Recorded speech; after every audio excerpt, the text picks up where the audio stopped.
All right, welcome to episode 2 of our ultimate fishing videos. These videos are dedicated to Cohen's trip to go to Darwin for the Helifish thing, which we touched on in the last episode. That's ultimately what these videos are about. But we just sort of want to do it as a series because each week there is a present or unboxing that we sort of highlighted to in the last video. So we just want to sort of do this each weekly and upload weekly prior to going to Darwin. And Darwin's what, 6 weeks away now? 6? Just under, I think. Yeah, just under. Yeah. So we're getting excited for that. It's coming around pretty quick. But yeah, we just want to keep this going and keep the videos going. We did our first video on this series last week, and that went quite well. And we had a lot of good feedback and a lot of positive responses to that. And yeah, I suppose thank you for all those subscribers that jumped on board in the last week or so. I know a lot of them are family members and friends, but the more you get, the better. But yeah, our channel's reached over 2,000 views so far. Fair enough, 1,800 of those are the slushy video, but look, I'm enjoying doing this so far. I like the video content thing. I like editing them and making these videos, so I'm going to keep doing it regardless if we get people on board or not. So, but yeah, this thing's about Cohen and the trip. So obviously we talked about in the last video that the trip is to go to Darwin and do a Helifish experience for myself and Cohen. And as I said before in the previous video, I think I won out there, definitely, because I've wanted to do something like that myself for a long, long time.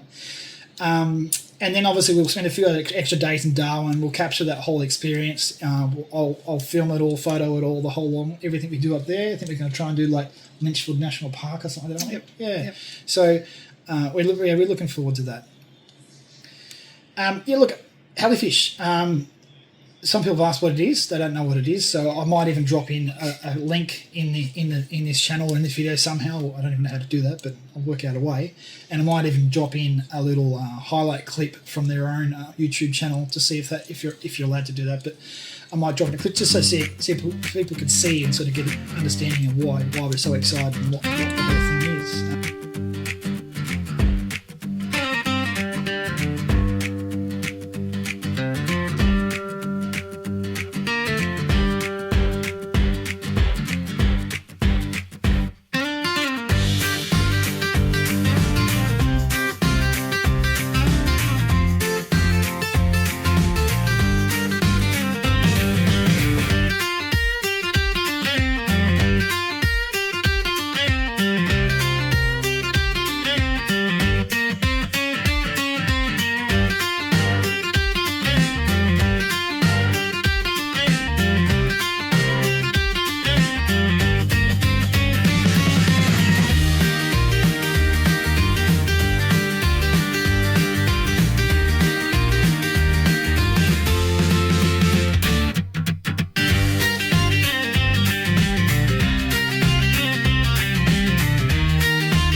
We got Cohen here. Obviously, this is about him. So we'll do the present and the next present in a minute. Obviously, the presents have got themes, so we'll get Cohen into that. You got anything to say? Nothing? No words. But yeah, I suppose the other reason we want to do these videos is we are highlighting heartkids and Wake a Wish Foundation is the core of what this, part of what this video is about, and I mean it's part of why we're here with Cohen and how we got to where we are today. So I suppose what we also want to do is try and how does science we want to highlight and try and provide a resource of education for anybody, any parents or any family members or anyone else out there that does have a child or is about to have a child or knows a family member that's having a child with a heart defect or heart disease. We were lucky in some way that we've had this for 16 years in our life, so we're very experienced. I don't know about lucky is the right word. Not lucky, but we've dealt with this for a long time, so it's not foreign to us. We spent. Cohen was premature. 35 weeks? 35 weeks premature, and spent his first 7 weeks, 6 or 7 weeks in the children's hospital before he even came home. But I might get Belle to sort of touch on a bit about the heart sort of things, because you're probably going to be able to say it in a more educated way than what I will. What do you want to know exactly? Um, So Cohen has hyperplastic right heart syndrome, which means he has now a single ventricle pumping system. So he's got a Fontan circulation. Does everything that a normal 16-year-old does, learning to drive, part-time job, going to school full-time, and plays basketball. But it was a hard start to parenthood. We had a lot of time in hospital. He has had 3 open heart surgeries, and one was 4 months old, 9 months old, and 4 years old. So very hard to hand over your practically newborn child to the team at the Children's Hospital, and that was the hardest day, one of the hardest days of our lives, because I remember going to IKEA, and I like IKEA, but it was the fastest walk around IKEA because I just had to get back to the hospital. We're trying to kill time, weren't we? We were, and we had 9 hours to kill, I think, in the end. But I think we went to the pub at one point. Did we? I don't remember that part. Yeah, so he came home. One of the things that stand out after his completion of his Fontan circulation was he'd been in hospital 2 weeks, very limited on fluids when you've had heart surgery. So he would ask anybody, can I have a drink? Can I have a drink? And we were allowed to drip feed him 20 ml at a time type thing. He'd ask the head of cardiac surgery of the Children's Hospital, can I just have a drink? So it was heartbreaking. Came home and he's riding his bike that afternoon. So pretty amazing kid to get through all that, and look at him now. So yeah. You look kind of normal. He's watching the basketball in the background. Loves his basketball. I suppose, and to add to all that, he's got one kidney. So, add the heart disease and the heart defect as a part of the process for him, but also was born with one kidney, which hasn't created any problems, but it does obviously adds to the severity of what he's had to deal with for his younger part of his life. But for the most part, you're a normal kid. You're a bit weird, but you're a normal kid. Yeah. So we just want to try and add a resource out there for others that may have questions or may want to reach out to us through the channel and just sort of say, hey, we're about to go through the same process. Can we fire some questions at you? Because I suppose when we found out at the 20-week scan about Cohen's heart condition before he was even born, and there wasn't a lot of information available at that time, and we didn't know what to ask or what to experience or who to talk to. HeartKids was obviously the main... It was around then, but I don't remember having contact so much with them. I think we did a walk through ICU once, and we're just like... That's the old children's too, wasn't it? Holy crap, these kids are hooked up to machines, but I don't remember having other families that we could meet and talk with. No.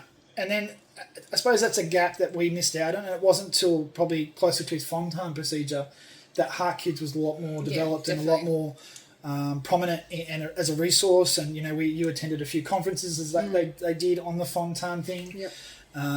But I suppose we're just trying to think if there's anybody out there that got questions or wants to talk to parents that have gone through it all, or even a kid that wants to talk to Cohen.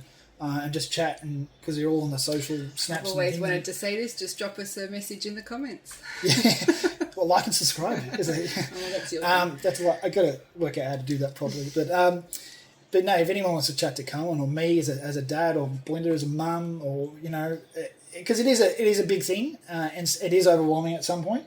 But we're 16 years here now, and we're fortunate enough that he was our first. That. We could spend all day, all night in the hospital, and I slept many nights on those red chairs, in the ward.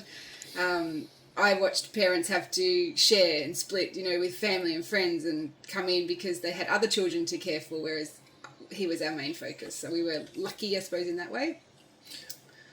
I suppose the other thing is, we've got 3 other kids who are 100% healthy, no issues whatsoever, because people, do get concerned that if your first child's got No, some of them are genetic. Some congenital defects, but Cohen's wasn't. It was just a malformation during development, and as Trav said, the other 3 are perfectly normal. Yeah, perfectly healthy. So we've got, obviously, Cohen is 16, Layla, she's 13, going on 21. She's 14. 14, going on 21.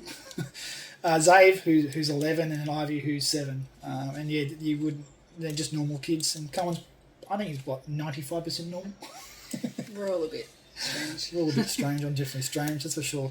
That's about it for that part. I think we'll do the present this week's present. All right, so present number 2 has a theme, and like last week, I'll get Cohen to read out what it says. And try and read it properly this time. No, he did well last week. All right, go for it.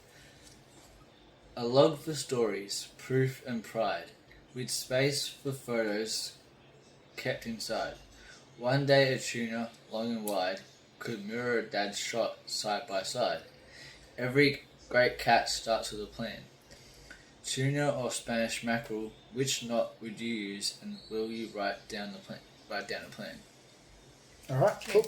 Hold Open it up. I already hold it up. Yeah. That's a weird way to do it. Most people pull the bow. It's easier. Here we go. There we go. All right, that's better. What's inside? What's in the box? All right, so let's see what's in the box. I don't know what this is. Oh, it's like a nipper that you used to cut line. Well, when you've tied the knot Yeah. to cut off the extra bit of line, to cut off the line. Open that up. Yeah, that's what that does. It's a little nipper. And then that's a little key thing that obviously you clip that onto your pants or something. That attaches to the end. And if you grab that end... See? Is it to weigh the fish? Or? No, it's just so you can clip it on, you don't lose it. Okay. So if you tie knots and this cuts off the extra line, but instead of looking for this little thing in a bag somewhere, it's on like a little lanyard, Cool. so you don't lose it. So that's pretty cool. And what else is in there, Coach? And then What's this thing? that's like a log sheet.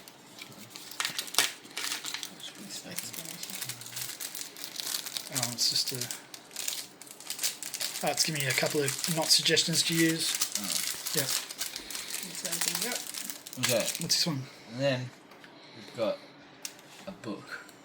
A book. A book. What's it say on the book? Fishing log. Right. Let's open it up. Don't know who it belongs to yet. Okay, so it's a I think you... 15. What day you Yeah, so you can sort of put the date, the time, the location, bit of details about when you caught the fish, and obviously you can take a photo and put the photo in there and keep, as it says, like a fishing log. It's like a diary log, yeah. Kind of, yeah, and it gives obviously some knots in there as suggestions as well. But that's basically you catch the fish, you write down when and where you caught it, and then keep a bit of history of the catches. So hopefully it's full by the time we get back from Darwin.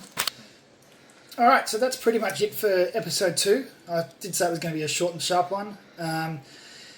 So we'll do the same thing next week. But as we said before, if anyone's got any questions or any comments or wants any information about the heartkids or a make a wish or the things that we spoke about earlier, let us know. And yeah, we've had a few lovely comments on the previous videos already.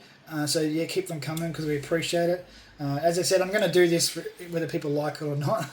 I like doing it, and we're not here and documenting this to get fans, or we're not trying to do anything with that. We're just trying to document because it's a special thing for us and a memento, I suppose you call it. Yeah. And that's the only reason I'm doing it. And I like doing it, so I'm just going to keep doing it anyway. But yeah, hopefully our videos are getting better. Spending a bit of time and effort and trying to make them look better, a little bit more classier. And yeah, just keep improving, I guess. If any suggestions of what I should be doing different, throw them away as well. I'm happy to hear. Thank you. Thanks, Cheers. everyone. See you next week. Cheers.